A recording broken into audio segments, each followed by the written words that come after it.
Gwewe nanga wandyetaaze okwata omukolo gwo nga okwanjula embaga amazaalibwa baby shower kuhinjira n'ebirala bingi nkwanjulira Glosh TV bakafulu b'okuba ebifaananyi n'okwata video era nga wandyetaaze okulanga wamu ne Glosh TV kuba ku namba y'essimu eno noti 75 noti 31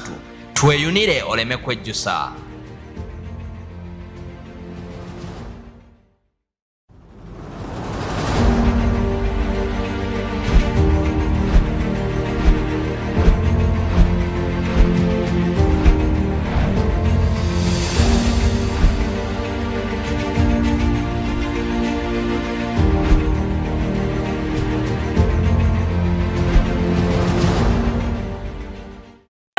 Nga bulijjo nja kusaba muganda wange ogende wansawo subscribing o liking atela o sharing tusobola okubanga tukwatagano banga tutambula fena sirero osobola commentinga okusinzira ku video nga woba okoze ki nga woba ogirabye natera abatuteekamu ensimbi fenga aba Glosh TV ne tusobola okubanga tukutuusaako bu videos bwo obw'enjawulo y'omukulu jjajja wafula era nga jjajja wafula asangibwa Bujiji Katosi Road era nga woba ogendayo ovira Ntenjeru nkugambye jjajja wafula yateekamu ensimbi fenga aba Glosh TV natera jjajja wafula akola ku nsonga zino wamanga gwewe nange otawanyizibwa ensonga z'amaka olina endwadde ezitategerekeka byanfuna n'ensonga endala jjajja wafula aba asobola okubikwasaganya gwe wenna osobola omukubira ku kanamba k'essimu kano 0759636446 nkugambye nti jjajja wafula akola ku nsonga zino wamanga gwe nange otawanyizibwa ensonga z'amaka olina endwadde ezitategerekeka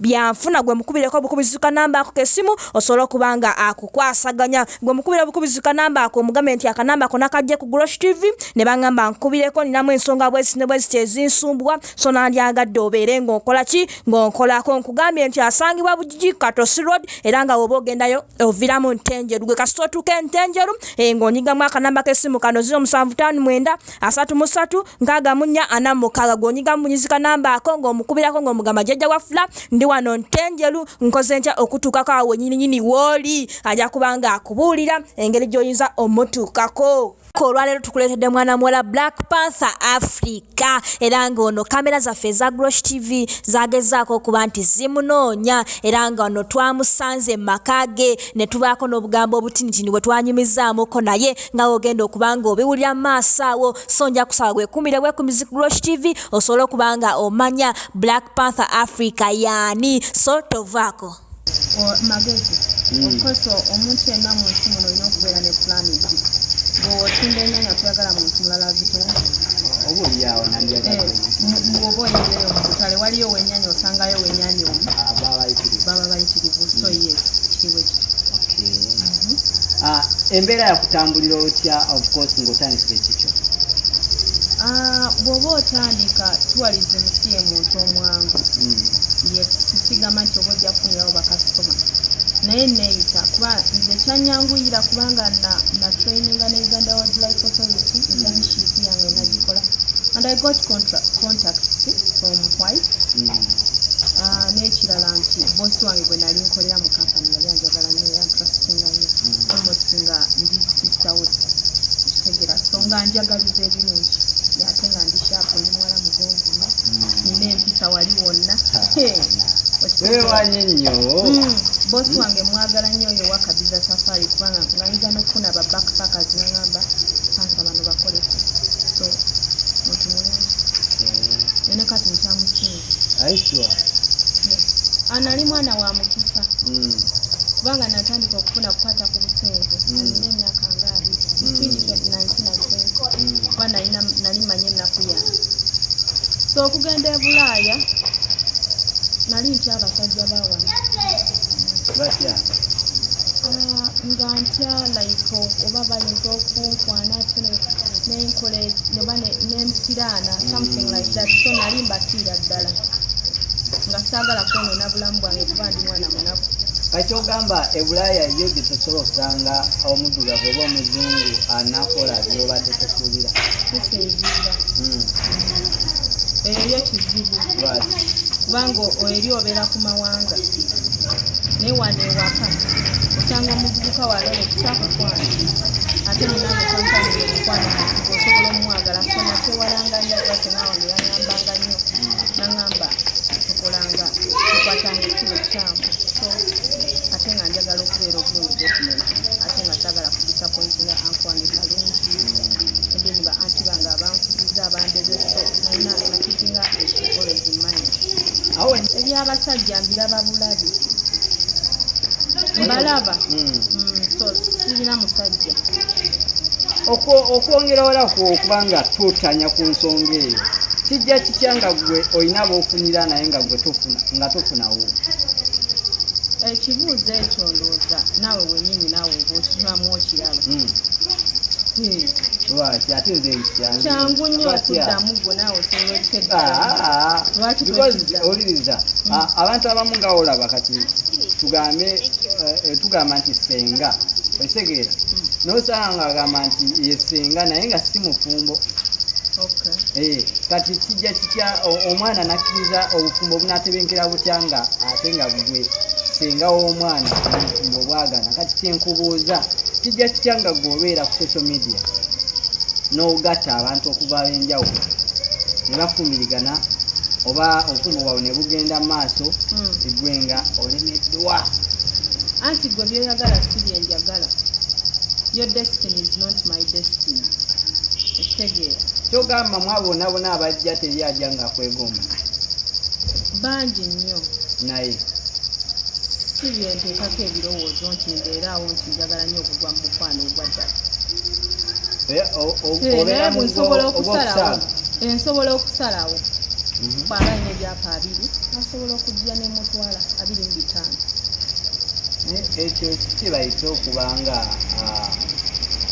nga abagambe batya okwegoba ku muntu eyebalaavu bayigawe gw'ojja kulowooza nti mumpadde ebyapa 25 nti olowooza nkubbi nemba sikubbi bw'oba tojja kitegeera future yesobola okwogera bw'oba oli munaku deni kola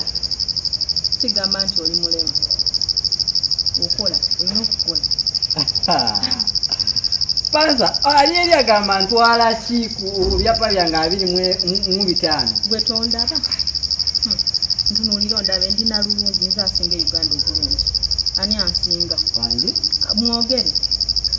bihonest mwogere ani ansinga obulungi badde mbuzabuuza bannange andaba kutagitimu nze nalulungi Panther kiddemu nze nalulungi wa Uganda bayizawe mu Africa ndoza nkwata kyakuna aishuwa osaaga genda obisomeko nze nalulungi Bebecool mumanyi kayimba ki akakunyumira keyakuyingidde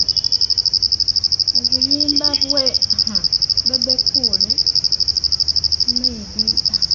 obuyimba bwa Bebecool obwo they are so confusing how sibutegeera bulungi kwasi by the way sinza ali awo abuwuliriza lwaki tomwagala nedda mwagala sina gwe saagala naye obuyimba bwe sibuwa time ensonga eba naye ate nsinga kwagala Bobby eka naawe Panther mpa ensonga lwaki Bebecool Chameleon Bobby Wine olonzeewo kwabo n'ogamba nti Bobby kwensinga kwabo oye nemba nebase mulota mulota senga nali nsobola omulota buli lunaku senga nze akyasinza okubeera omusanyufu kayimba kikera akuyingiteko kugamba nti kano ka freedom Spice Diana atukubye vibe luyimba ki atukubye vibe obuyimba buzaawo siri lejula kanyumira by the way yeah senga akasi kayimba ako ndoza sandi sisinkane Spice Diana aishuwa naye akakayimba yakakuba bambi kakutteyo and of course kansobozezza omusisinkane had a good vibe so yeah siri lejula kanyumira kampoomera okitegeera so waliwo nno neyakuba balo simumanyi kayimba kalina vibe mudra kati kyetaaga ali ng'onyweddemu naye lwakuba sinywa n'osooka okifa bakula mu bitiibwa wangi abaana batuwadde vibe ebyaddala mudula ate waliwo neriyamu alina akayimba bambi kakubya akalungi ekisi wange so bulungi nnyo obuyimba obwo kutuwadde vibe last year naddala ng'omwaka guggwako atanakawuliriza ndowooza gwe toli waayo nno generation ggwanga lino Uganda waliwo constitution egamba freedom of speech kitegeera it's not good okabusing omuntu naye buli omu alina social media buli omu agikozesa lulwe lwaki agamba akola eyo statement gy'oyogedde eriwa ng'okuvuma omukulembeze w'eggwanga kikyokka kyolabye yamwogerera ye sipiika kyolabyemu kyokka nedda ye ate ekyokukyaza abaana abagenyi mu makaago n'ennyumba teriiyo ebyo abyogera Bebecool abamwagala so talina kukola bingi bayira talina kukutinga nnyo energy mu ekyo into music aludde music industry so talina kwogera bingi binaamuwabako aligezako kulwanirira industry ya music abeeko etafaali lyayongera okubanga ate akwase nga wonoogamba nti oyagala kgenda Germany ate n'osooka oyita US ate nga visa olinayo Germany kyogamba tebisoboka era tabikole tekisoboka so bw'aba nga ayagala okukikola oba okutuukiriza byagala okutuukiriza akole actions gano okwogera so it's better ali mu nteekateeka naye ate statement gyakoze musembya etya mbu teri kuvuma mukulembeze wa ggwanga gundi president nga bamuvumye ye speaker alina omwogerera so ye statement gyakoze enyinyi omusembya tobulaba ne lisiti gyakoze y'abayimbi yeesubise